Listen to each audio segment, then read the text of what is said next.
आज का हमारा जो टॉपिक है पार्टीशन फंक्शन है।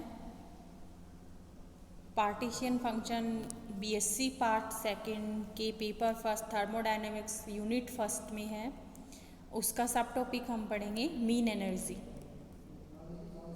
देखिए पार्टीशन फंक्शन, इससे पहले के टॉपिक में एक रिलेशन फाइंड किया जा चुका है। किसी ताप T इक्वल 1/बीटा पर ऊष्मा भंडार के संपर्क में किसी निकाय A की IV अवस्था में पाई जाने की प्रायिकता को P से डिनोट किया गया है। यहाँ पर जो एनर्जी है उसको E से डिनोट किया गया है। बीटा है कांस्टेंट, जिसे बोल्ट्जमैन कांस्टेंट कहते हैं।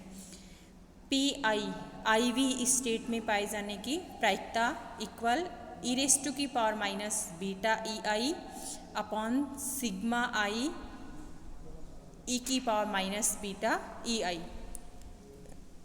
डिनोमिनेटर जो है इस फंक्शन का डिनोमिनेटर है यहाँ पर सिग्मा E-β EI। निकाय की समस्त अवस्थाओं से संबंधित बोल्ट्जमान के गुणांकों को व्यक्त करता है या उनके योग को व्यक्त करता है। इसे पार्टीशन फंक्शन Z कहते हैं, या हम ऐसा देख सकते हैं Z equal sigma e⁻⁻β EI। State I से N तक कोई भी स्टेट हो सकती है, ये कहलाता है पार्टीशन फंक्शन। पार्टीशन फंक्शन के एप्लीकेशंस हैं जो हम पढ़ेंगे यहाँ पर।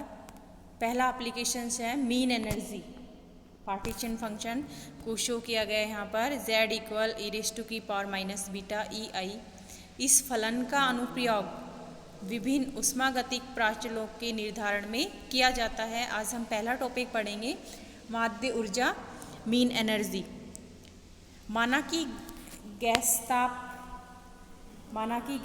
ताप T पर साम्यावस्था में है। गैस जो है वो टेम्परेचर T पर साम्यावस्था में है।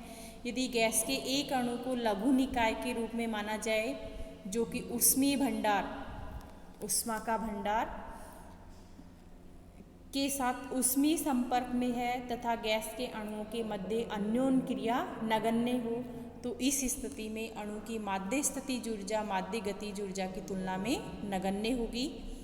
माना कि IV अवस्था में अणु की ऊर्जा EI हो, तो IV अवस्था में अणु के पाए जाने की जो प्रायिकता है वो होगी PI equal e⁻⁻β EI upon sigma e⁻⁻β EI। State जो है 1 से लेकर Ni तक। गैस के अणुओं की माध्य ऊर्जा जैसे हम औसत देखते हैं वैसे ही है ये औसत राशियों का योग बटे राशियों की संख्या। एक स्टेट में पाई जाने की प्रायिकता PI है, ऐसे ही हम EI ऊर्जा वाले स्टेट में पाई जाने की प्रायिकता का माध्य हम यहाँ पर देख रहे हैं sigma I2N e⁻⁻β EI upon sigma e⁻⁻β EI। संवितरण फलन जो डिनोमिनेटर है यहाँ पर वो संवितरण फलन को डिफाइन करता है Z equal e⁻⁻β EI। State है I से N तक। विद रेस्पेक्ट टू बीटा अगर हम इसे डिफ्रेंशिएट कर देते हैं तो delta Z upon delta beta equal minus EI e⁻x को अगर हम डिफ्रेंशिएट करते हैं तो उसका अवकलन e⁻x ही हमें प्राप्त होता है। और अगर उसके मल्टीपल में कुछ है गुणांक जैसे 1 2 3 4 करके हैं तो वो आगे लग जाता है। ऐसे ही यहाँ पर हम देखते हैं del Z upon del beta with respect to beta हम कर रहे हैं यहाँ पर, तो बीटा के मल्टीपल में EI है, इसलिए EI को हम आगे लिख लेंगे, माइनस साइन आएगा e⁻⁻x और e⁻⁻β EI। पार्टीशन फंक्शन को डिफ्रेंशिएट किया है हमने with respect to beta. Equation 38 औसत ऊर्जा में समीकरण 39 और 40 से वैल्यूज़ हम पुट कर देते हैं, यहाँ पर पाते हैं एवरेज एनर्जी इक्वल में अपॉन वाली जो राशि है वो 1/z है, तथा ऊपर जो हमने देखा e⁻⁻β, ये हो गया del Z upon del beta. तो इस इक्वेशन को हम लिख सकते हैं यहाँ पर -1/z del Z upon del beta. 1/z 1/l log x का जो समाकलन है या जो अवकलन है वो हम यहाँ पर देखते हैं। अभी अवकलन की बात करते हैं हम यहाँ पर। log x का अवकलन होता है 1/x, इसलिए हम इसको log की फॉर्म में लिख लेते हैं। -1/z del Z upon del beta को लिख लिया हमने minus del upon del beta ln z। अब हम जो बीटा जो हमने कांस्टेंट काम में लिया है, बीटा इक्वल 1/kt, उसका यूज़ करते हुए यहाँ पर del t upon del beta देखना चाह रहे हैं। ये होगा -kt²। रिवर्स कर दें इसको, बीटा ऊपर ले जाएं, बीटा नीचे ले आएँ, t ऊपर ले जाएं, तो ये t की घात -1, उसका जो अवकलन है वो होगा t की घात -1 इंटू -1, या जो फॉर्मूला है वो अवकलन करने का फॉर्मूला है n इंटू x की पावर n-1। x की पावर n का जो अवकलन है वो होगा n इंटू x की पावर n-1। ऐसे ही हम यहाँ पर देख रहे हैं बीटा इक्वल है हमारे पास 1/kt, और ये होगा del beta upon del t equal 1 की कांस्टेंट है t की power -1 del upon del t, del upon del t।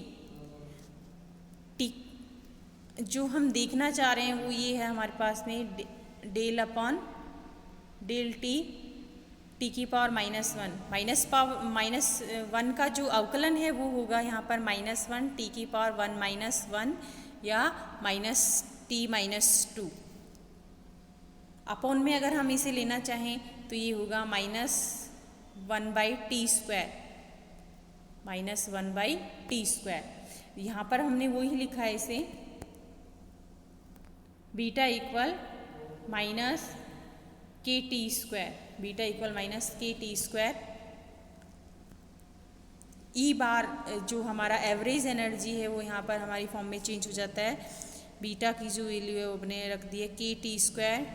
Negative जो साइन है वो यहाँ पर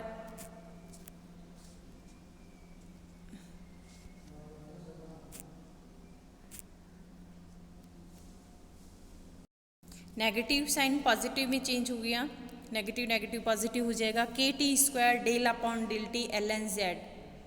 एवरेज एनर्जी जो है वो हमारी इस फॉर्म में आई है kt² del by del t ln z। समीकरण 41 समीकरण फलन के पदों में गैस के अणुओं की माध्य ऊर्जा के मान को व्यक्त करता है। समीकरण फलन यहाँ पर z है, जिसको हम लिखते हैं सिग्मा e⁻⁻β ei। ये हमारा माध्य ऊर्जा का टॉपिक जो है वो कंप्लीट हुआ है।